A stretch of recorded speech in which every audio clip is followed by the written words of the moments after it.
The WWE Elimination Chamber coming up this Saturday night from Montreal, Quebec, Canada, the Bell Center. This will be the fourth pay-per-view event from Montreal and the Bell Center for WWE. They never had one at the Forum. This will be the first since 2009 when they had that one-off pay-per-view event that was all submission matches. You know, we talk about themes, Elimination Chamber. There was an all-submission pay-per-view. Breaking Point. I think the main event was like Triple H and CM Punk, or CM Punk and The Undertaker in an I Quit match, but it was like an all submission pay-per-view. We didn't see a Breaking Point too.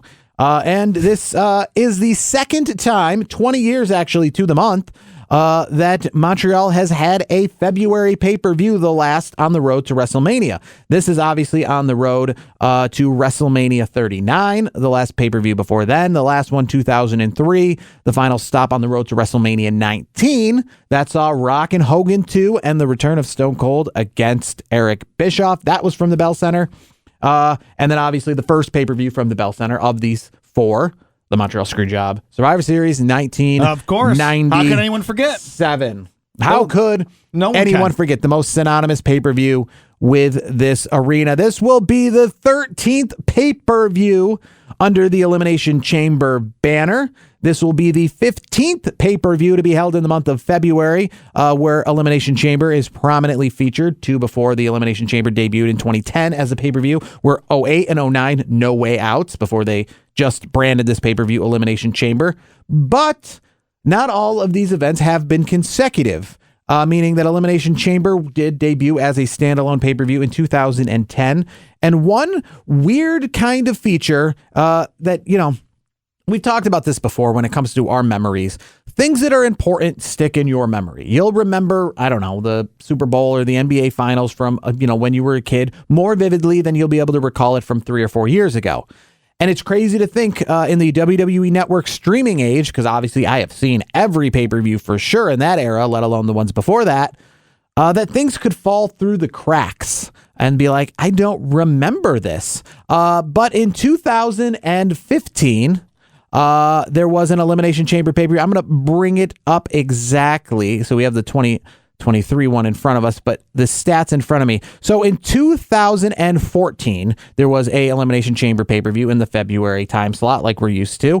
And then there wasn't one in the February time slot of 2015, but in May of 2015, sandwiched between already existing pay-per-views and scheduled to be a house show. So if you bought tickets to this event, your ticket said, whatever, WWE live event. It wasn't scheduled to be a pay-per-view until the last minute.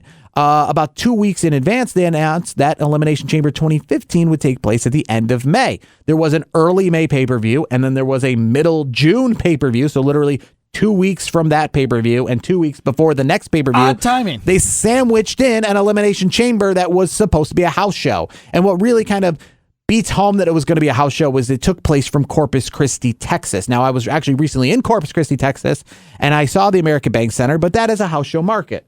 They have a SmackDown coming up in a few months there, but that is not a place where you typically schedule pay-per-views. Corpus Christi, Texas is a small city. So they sandwiched it in there. So February 2015, no Elimination Chamber, but then there was one in May randomly. And then in 2016, no Elimination Chamber at all. And then in 2017, it returned for the February time slot. So why not have it in 2016? So 2016 and 2015, they threw out that Fastlane pay-per-view. Yeah. And then a few times since then, I think in like 2018 and 2019, I think we saw both the Elimination Chamber and Fastlane. And you'll see there March 8th of 2020. So 2020 had its own Elimination Chamber in March. That's an interesting one. I think the reason for that is because I think that's when they also had a Fastlane in 2020. So some of these, because if you remember, it wasn't long ago, only just a year or two ago, obviously a little before the pandemic, and I think even during the pandemic, we had a time where there was 2 pay-per-views on the road to WrestleMania. They would stick in Fastlane and Elimination Chamber, and I think the one that took place on March 8th is because probably in the middle of February they threw in Fastlane and then wanted to have Elimination Chamber. And I think like in 2021, I don't know if you remember this, but WrestleMania took place I think on like April 10th, 11th. It was pushed back a little bit when they had fans in attendance at Raymond James Stadium. But 2 weeks prior to that, from the Thunderdome, like March 31st, was a Fastlane pay-per-view. So they had the Elimination Chamber in February, and then they snuck in a pay-per-view literally in the regular WrestleMania time slot of March 31st, and then had WrestleMania, which was a little bit later that year, which was April 11th or 12th. But luckily WWE's righting the ship a little bit as of late. We're having less pay-per-views overall. Obviously, we didn't have a pay-per-view snugged in there in December. We just had the Royal Rumble in January. It gave things a little time to breathe. That's always a good thing. And then we're not going to have a pay-per-view scheduled. I don't know if we'll have a special event or something, but we're not going to have a pay-per-view scheduled from now until WrestleMania. So this is the final one. Perfect. I like it. And one thing we have been seeing a lot under the Triple H era is every event, pay-per-views, television shows, even house shows are up when it comes to revenue and when it comes to really kicking it into high gear of these becoming faster events. So this will be the first B show under the Triple H era, which is going to have a store. Okay, so if you're familiar with going to pay-per-view events, you're familiar with WrestleMania, Survivor Series, kind of having some hype around it, some autograph signing events, some a store set up, you can go to the convention center the day or two before the show if you're in town, making a trip out of it, a vacation out of it, to go to the store and get exclusive merchandise. Most B shows, your merchandise is the event t-shirt, and then obviously you have other shirts, but the event t-shirt is the one thing. I went to Extreme Rules. You had the Extreme Rules event t-shirt. That's where it was. There was no cups or programs or bobbleheads or stuffed dolls or cowboy hats or any of this stuff. You get that with the Royal Rumble. You get that with WrestleMania. That's why they have a store, because maybe you want a girls event shirt, or you want an event shirt where it's got Sami Zayn on it, but it's got the pay-per-view name on the back of it. That kind of event-specific things like we saw with Cody Rhodes last year at WrestleMania. Those kind of things. Elimination Chamber, a B show. You don't normally have it, but they've already announced opening this Thursday, Friday, Saturday, head to downtown Montreal, an Elimination Chamber store selling nothing but Elimination Chamber merchandise. So if you don't like the event shirt, we've got a fancy shirt. If you want a long sleeve shirt or a hoodie or a hat or a souvenir cup or something that says Elimination Chamber in 7 different ways. You know why? You know why this is happening? There's so much interest because Sami Zayn is one of the hottest acts in the business right now. Well, I think there's so much interest under the Triple H banner of just treating pay-per-views. Montreal. It's two things. Sami Zayn is one of the top stars in the business right now. He's one of the top draws. If you look in the crowd, how many Sami Zayn shirts are you seeing? And this is smart because not only is it, you're having this big match in Montreal. You're having this big match in Montreal with Sami Zayn, who is the hometown guy. This is going to be a hot show. I know you're going to be there. I think that place is going to be it's going to be very loud, raucous, especially for that Sami Zayn Roman Reigns main event. That's going to be a lot of fun, and I believe the next few days coming up, leading into Saturday night's event, it's going to sell a lot of merch. I think Sami Zayn merch will be sold out. I would not be surprised by the weekend. Yeah, overall though, Triple H has been treating. The idea of a B show, I feel like, and we saw this with Clash at the Castle last year. But is it really Cardiff. A B show? It's still a pay-per-view. Well, no, but a B show in the sense of pay-per-views. Elimination Chamber is not WrestleMania. It's not you don't the see the Elimination Chamber sign hanging in the arena. It's not the main 4 or 5, but it's still a pay-per-view. You still gotta. There's still got to be some reason to go. I don't mean by make B show in the sense of television. I mean in the pay-per-view calendar. You have the big 4, and then you have essentially a B show. But Triple H he's treating it like every event's important. That's what I like, and that's what I think. He's trying to treat all of the, like I said, we saw with Clash at the Castle last year. We had SummerSlam, we had Money in the Bank, but Clash at the Castle didn't get any slighted treatment because it was a September pay-per-view. And I wonder if this is a thing we're going to have going forward where, these events are going to have a big-time feel to them. Obviously, the match that main events this pay-per-view is what helps this give a main big-time feel. But, you wonder if that's strategic. You wonder if they're saying, no, when we were talking about wasting Sami Zayn and Roman Reigns at Elimination Chamber, maybe from the Triple H perspective, he's saying, well, maybe we're not wasting it at Elimination Chamber because we're heightening up the importance of Elimination Chamber. Maybe we're not thinking that this is a not as important show. Okay, I got to stop you there. You don't blow off the biggest storyline arguably in the last decade.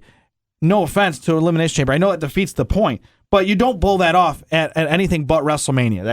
That's the way I look at it. I agree with you there. The optics are just that doesn't make sense, and that's not diminishing Elimination Chamber as a show, as a pay-per-view in general. It's just the facts of the matter are the 4 or 5 big shows of the year are the 4 or 5 big shows of the year for a reason. And that's because they get the big storyline blowouts. And that's how it goes. And that's not going to say Elimination Chamber is not going to be a good show, a good card, and it's put together really nice. And I mean, look at the card. There's not a bad match on there. The third consecutive pay-per-view event under the Triple H era that is a 5-match card. Obviously, Survivor Series was a 5-match card with the 2 big War Games matches. Royal Rumble was a 5-match card surrounded by the 2 Royal Rumble matches. This is a 5-match card surrounded by the Elimination Chamber matches. So I imagine the Elimination Chambers are going to run you 40, 45 minutes each to take up a good chunk of that show. So there's not too much here. I will say one thing very surprising when it comes to this card, and moving away from Sami Zayn for a minute, which caught me off guard when it was announced essentially last week on Raw. Bobby Lashley, Brock Lesnar 3 at Elimination Chamber. You want to talk about something that, I mean, Sami Zayn and Roman Reigns didn't catch me off guard, but obviously we have the qualms about where it should be. Bobby Lashley and Brock Lesnar, when my friend was watching Raw and he was a little bit ahead of me on that, and he said, hey, Bobby and Brock at Elimination Chamber, I thought, listen, you're going to Elimination Chamber, you're not going to WrestleMania, you want the show you're going to be hyped in the best and biggest matches. Sure. I get it, but I had to text him back. I was like, well, that's not happening. That's going to be Mania. They're just hyping up for Mania. There's some of these storylines. And you were behind. And well, there's some of these things with the Becky Lita stuff going on right now. I feel like maybe that's something we're saving for Mania. We're just I don't think we're going to have any follow through with that. Let me ask you, were you not watching this live? No, I was watching it, but I was going back and forth, and he was telling me that they were feuding in the ring, which I continue. Because again, some of these WrestleMania storylines, aka Cody Rhodes, are going to continue through the chamber, we don't have to have all of the WrestleMania storylines start Monday. We can have them throughout and be fluid even with this pay-per-view coming up. So I just thought they were continuing their storyline, had nothing to do with Elimination Chamber. But then when they said that they were announcing it for Elimination Chamber, I was surprised because obviously Brock and Bobby are both going to be on the card at WrestleMania. I think right now between the two, it's a 1-1. Or between them, or actually, no, I think Bobby has won both. Yeah, he's won the first one thanks to the hands of Roman Reigns, and the second one he won clean. Yeah, Brock's trailing in the series. Yeah, so you think in the sense of Brock versus Goldberg we saw a couple years ago, the third one of those takes place at Mania. So the third one of this, the blow off of this little feud is happening at Elimination Chamber. I mean, that doesn't surprise you at all, especially too the fact that it does surprise me. But like so, do you think we're just going to get the fourth of this at WrestleMania, or do you think they are going to both go in two completely separate directions and have a month to build up something? I think it continues. I don't know. I just don't see Lashley and Lesnar not at WrestleMania in a match. I just can't see it at this point. I think unfortunately, I don't want. I'm not trying to diminish Elimination Chamber. But my gut feeling is there's 2 matches on this card in particular that are going to be like those to be continued kind of style matches. Like Roman Reigns and Sami Zayn, I think that's going to be to be continued, but with Cody Rhodes in the mix for a triple threat. But I feel like there's going to be, the way this match ends with Lashley and Lesnar, one of them's going to destroy the other, I feel like, at the end of the match. And then the other one's going to be pissed off, and they're like, oh no, we're finishing this finally at WrestleMania. That's kind of where I'm at with it. So let's break down this card a little bit. Let's start with one of the Elimination Chamber matches for the number 1 contendership for Monday Night Raw's Women's Championship at WrestleMania. Asuka, Liv Morgan, Nikki Cross, Raquel Rodriguez, Natalya, and Carmella. Who do you see here? Maybe not winning it, but who are some of these are people I could see win it? If you don't have any dead set answer, what way are you leaning for that? I'm leaning Raquel Rodriguez. I always try to say Gonzalez. I'm still ingrained in that with the NXT days. But Raquel Rodriguez, I feel like is the main player in this. But I also wouldn't count out, because they are having this show in Canada, that we have Natalya have a good showing. And again, and I've said this before. Now, Natalya versus Bianca Belair isn't.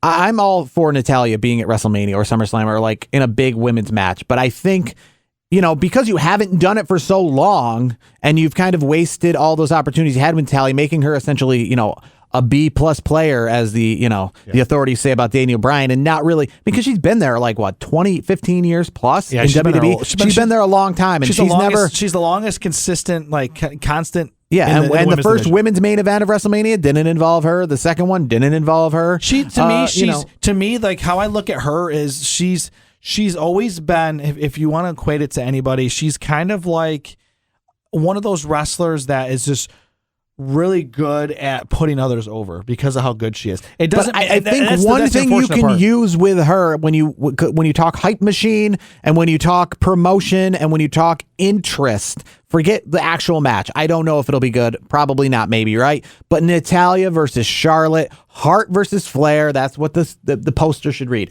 Hart versus Flair. But here's the problem though, and this women's style. This is nothing. This is nothing against Natalya. I'm not saying that'd be a great match. I'm just saying promotion-wise. Can you imagine the poster? Remember the Paul versus Reigns poster we had for Crown Jewel? Here's the issue. Natalya is probably, I would say, if I had to grade her on her wrestling ability, she's an A+. She's probably one of the best technical wrestlers the women's division has. But she's just not strong enough as a personality or her mic. To me, she just comes off. I don't want she just doesn't have that natural charisma on the mic. Like when I saw her recently, I think they were. No, I understand. Yeah, she doesn't have that. If I had to do that, to be nice, I'd probably give her a C for her presence as someone on the stick, so to speak. To me, she's always been, and it's hard to do this because you can't put Paul Heyman with everybody. Yeah. But she's the type of competitor where she's not strong enough on the microphone, where she's just so damn good in the ring that she just needs a good mouthpiece as a manager to put her over the top. If you could put her with somebody that's not maybe as gifted on in the wrestling aspect, but it's just tremendous as somebody on the stick, that's a match made in heaven because then you can enhance her ability through someone else's words. I think though, if you are going to elevate her to that, I think essentially, and I just want to see Hart versus Flair. I just think that'd be a great promotion. I think if you did Charlotte, it right, Charlotte could carry that. I think Charlotte could carry that. And that from an entertainment, from the setting up the feud, this and that, the microphone. It would be a lot of hype. But the match. That match would be good. I don't care. So Natalya versus Bianca Belair. I'm not saying that, but I just don't think that has the same cachet. And if you're going to elevate Natalya to that level, I just don't think that's the right fit. Well, they're not doing Wait until you can do it with Hart and Flair. It's a little too late right now for Hart and Flair because, to be honest, if you want people to get behind Natalya, you got to put her on a good run. You have to put her on a good run, and this is the wrong time to do it. If you're going to put her on a good run, you should have her finish.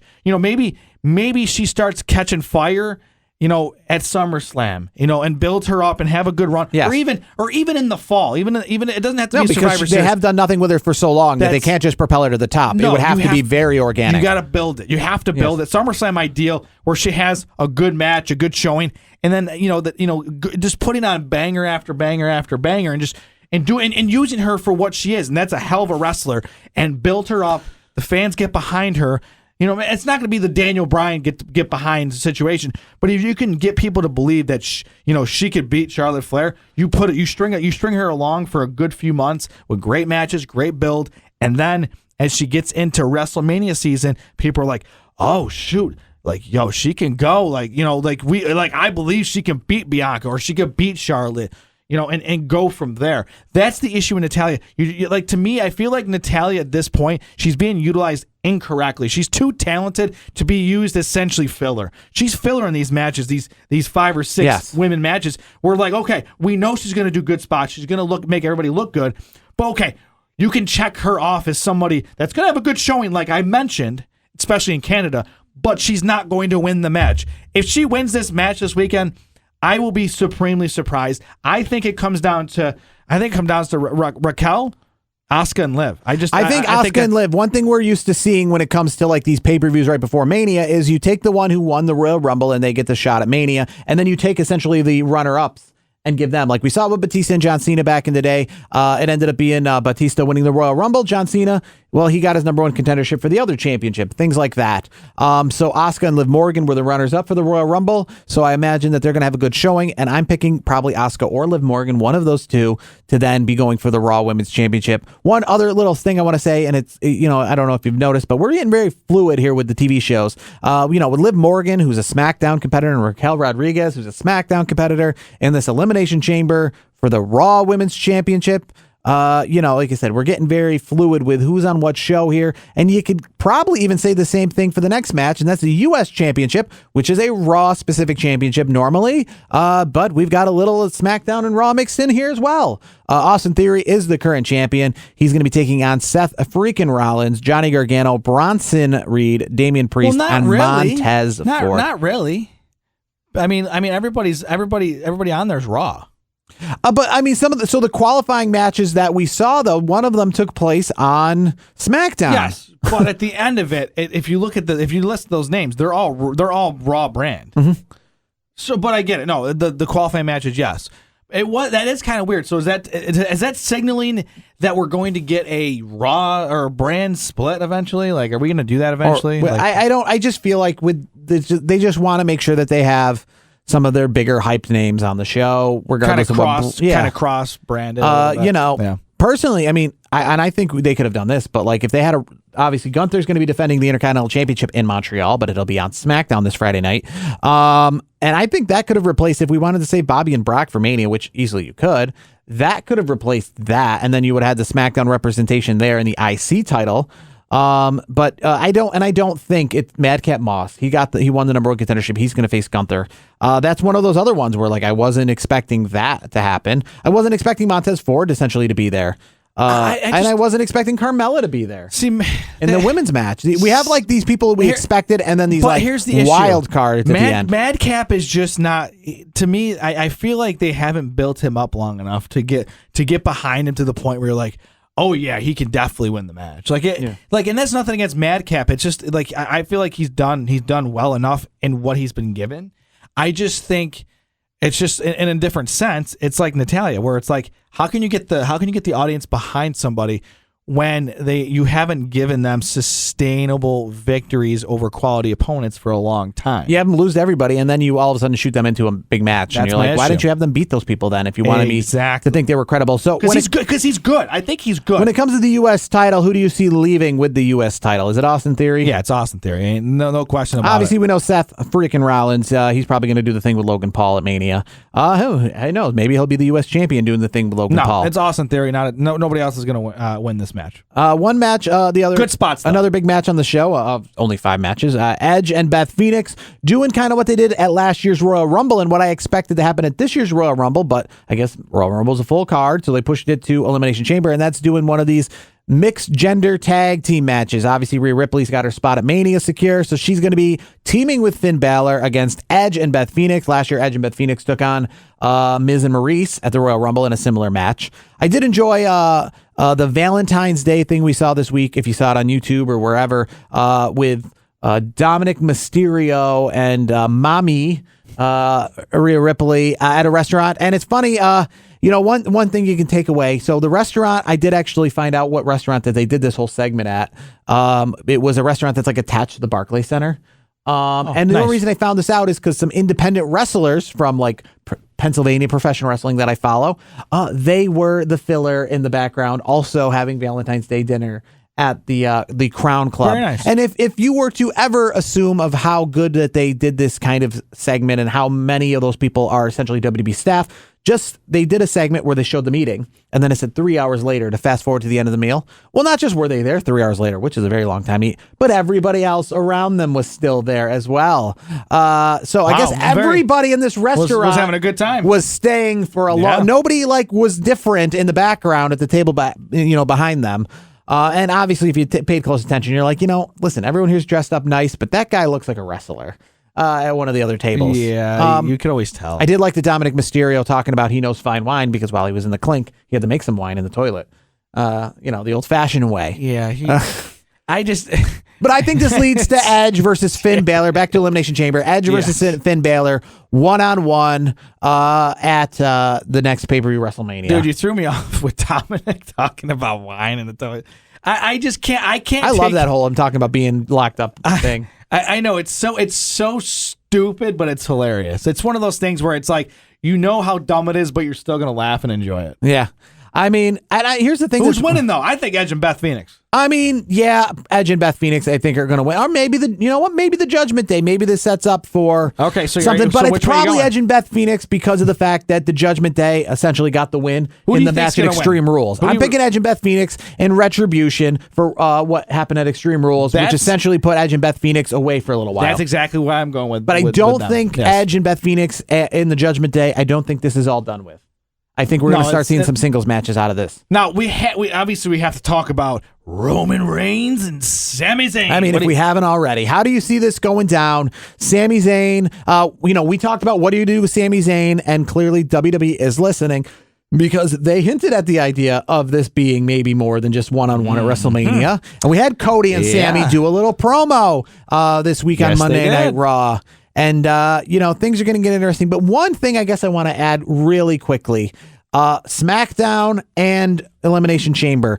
I feel like you need Jey Uso involved somehow, some way. But I guess the question I'll have to you, and put your bets on it, will the Usos be at Elimination Chamber or in Montreal this weekend? Yes, they will be. I would say if anybody's going to be there, it's going to be Jey Uso. And I think what's going to happen is But you know where I'm getting at here? Yeah, I know where you're getting at. You're looking at a tag match. No. I'm looking at... So on SmackDown, Paul Heyman said to the Usos, next week on SmackDown, stay home and watch on TV because there's things on TV you don't see in person, a.k.a. I can play you a video package that maybe you didn't see in person. But also the fact that we cannot forget, especially Jey Uso, well, I guess the Usos in general, right? They have some issues from a realistic standpoint. And wow, how coincidental. Paul Heyman says the Usos maybe you should stay home next week and watch it on TV when WWE is entering a country in which takes DUIs very, very seriously. Oh, I didn't even know that. So that is why. But at the same time here, how can we essentially have this feud go on without, addressing Jey Uso in some way? So because of those DUI incidents, so they can't go to Canada? Is that what you're saying? DWIs, DUIs, and DUAIs, while they are all different classifications in the United States, they are all considered felonies in Canada. And listen, you can get exemptions, you can get visas, you can get immigration lawyers, you can get all these people. Don't say that anyone with a DWI has never been to Canada. But we've seen repeat offenses from the Usos, which definitely doesn't help their cause. So maybe before, when you've had a DWI and you've had a visa or a real excuse, they can look the other way. But when you start to get to the multiple offenses category, where you're keeping out a regular citizen with one DWI and then you're letting in the Usos over here with multiple DWIs, that's where it gets a little more murky for them. You know what I mean? And we've seen with Sami Zayn, obviously, not being able to go to Saudi Arabia and things like that. That could definitely be a tie-up for the Usos. And coincidentally, Paul Heyman says, hey, next week on SmackDown, stay home and don't show up. What a coincidence when it comes to going to a country and where that is. One of my friends, I'm not going to lie, I did not invite to come to this pay-per-view because we thought that there might be some issues with them being able to attend. I'm not saying that is impossible. Not saying that you can't go to an immigration lawyer. So could you, in this, we're digging deep here for a second, but can you, if you've have this on your record and you come from the United States to Canada and they meet you at the border, can they arrest you? They would just turn you away. I mean, they can arrest you. I mean, if they let you in, but it's one of those things they would just turn you away. They would say you're not coming in because you have a felony in our country that essentially prevents you from entering the country. If you have a felony on your charge and you don't have different specifications, like a visa or a work permit or something that is an exemption, like you get an immigration lawyer to get you a reason. For example, if you owned home or you had family or something important, they can turn you away. Huh. They can also accept you, but they can also turn you away. But so now that you explain it that way, and I did not realize this. So essentially, they're not going to be there. So they could be there. Like changed. I said, if they've reached out and they've gotten these exemptions, they've gotten exemptions. That's the thing. If they just show up at the border like me or you and they say, hey, I'm here to go to Elimination Chamber, and they didn't get those exemptions, then they most likely would have been turned away. Well, so if they have those exemptions, maybe. But those having multiple DWIs and multiple DUIs makes it very difficult to get those exemptions. Now that you mention it, I don't see them at Elimination Chamber. I have to. But what are you going to do then? Because how do you have Jey Uso not involved in this somehow, especially with SmackDown and the pay-per-view? Well, you still have Solo. You still have Solo. So there you go.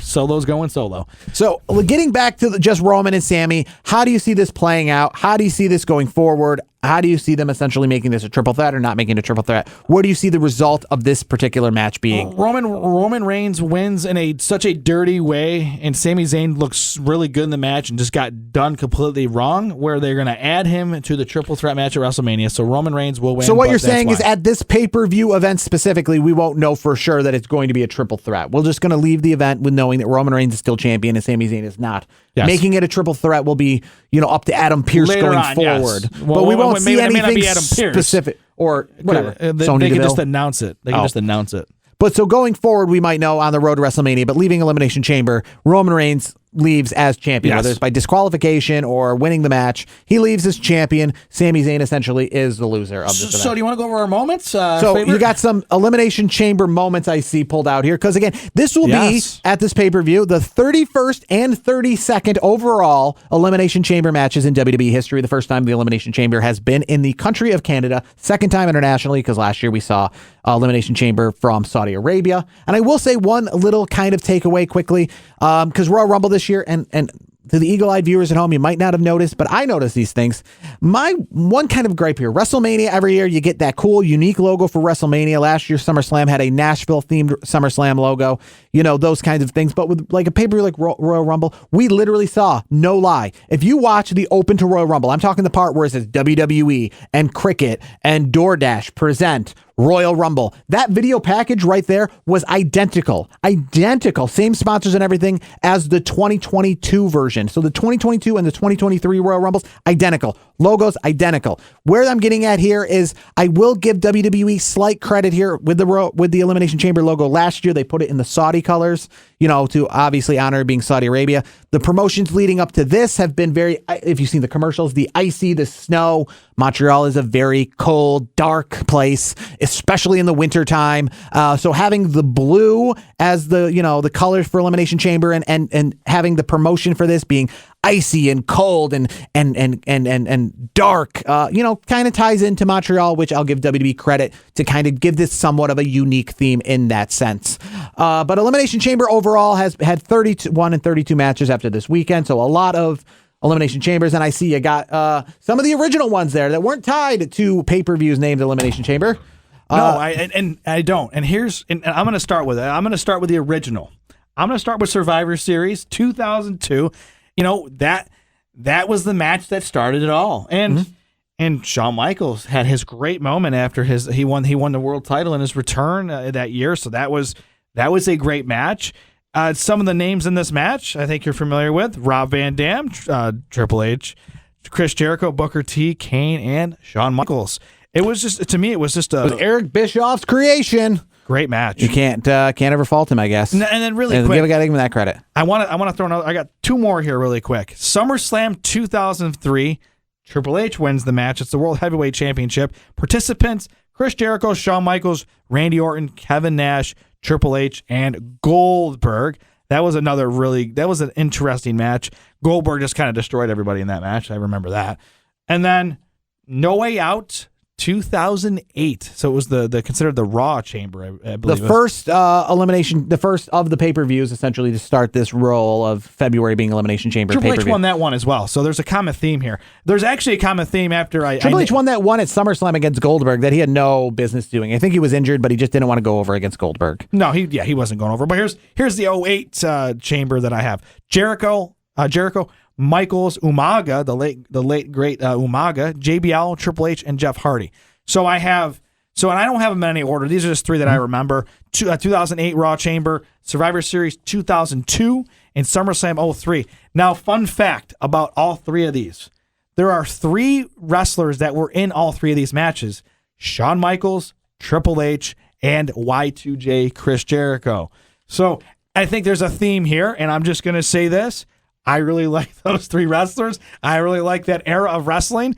And those are just some good matches. Not that some of the newer ones haven't been decent, but those three stick out to me as three of my favorite. It's kind of splitting hairs, but if I had to pick one, I guess, then I got to go with the OG. I got to go with the original. So that's the 02 version of it. But overall, those are my three. Are there any that you have? I think I did enjoy Kofi Kingston's presence in the Elimination Chamber a couple years ago, which led to Kofi Mania.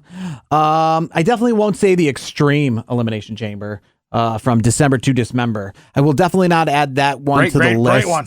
I do think though, like the RVD spot in the first one is pretty memorable. Shawn Michaels had a good spot in that too, where he came off with the elbow. That was a nice spot. So, RVD and Shawn Michaels definitely contributed to some of those early ones. Kofi Kingston had some moments. I don't think big guys are really that great in the Elimination Chamber overall. I mean, you can't, I guess, forget last year's moment. I think that Brock Lesnar like pull Austin Theory out of the chamber while he's waiting for his time. Yeah. Stuff like that. It's Brock Lesnar. I mean, I believe if it was 02, 03, I think I said Kevin Nash was in 02, I believe. Yeah, Kevin Nash, and that was his last one until he returned to the company, I think, in 2012.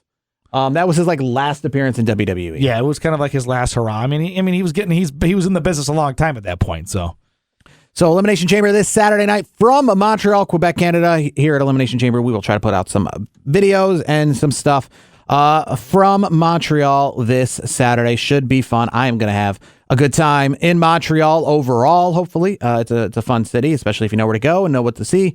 And it's a good wrestling town. Undertaker is doing his one-man show there this week and has said he has had some of his best moments and memories outside. So you're going to another one? All right. I'm not going to another one dead man show. It's one of those things. One is enough for a lifetime. All right.